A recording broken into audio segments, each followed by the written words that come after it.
At yun na nga, panalo ang San Antonio Spurs.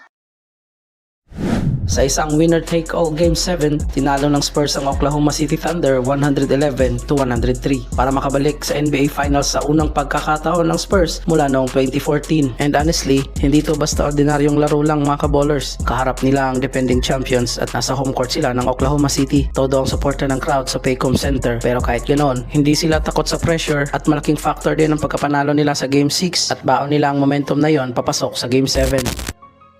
From the opening tip hanggang sa final buzzer, Spurs ang may hawak at kontrol sa laro. Sa katunayan, halos buong laro hawak nila ang kalamangan habang inaasahan ng marami na magdodominate ang Thunder sa sarili nilang home court. Pero kabaliktaran ang nangyari. San Antonio ang nagset ng pace, San Antonio din ang nagdikta ng laro, San Antonio rin ang nagpakita ng championship composure. Pagdating ng fourth quarter, delikado si Wemby sa 5 fouls pero to the rescue ang buong team, lalo na si kabayang Dylan Harper. Mga pamatay na tres ni Sean Penny, mga drive ni Johnson at ang defensive effort ni Castle at Vassell. At yun ang naging dahilan at paunti-unting nawawalan ng pag-asa ang Oklahoma City. Lumobo hanggang sa 12 points ang lamang ng Spurs sa loob ng huling 4 na minuto ng laban. Pero syempre, di tatawaging defending champions ang OKC for a reason. Hindi basta sumuko ang Thunder. Pinangunahan ni Cason Wallace sa isang matinding comeback attempt. Sunod-sunod ang kanyang basket sa clutch moments at biglang nabuhay ulit ang crowd.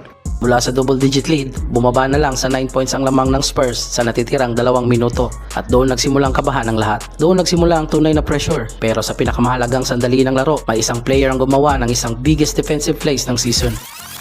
Si Luke Kornet.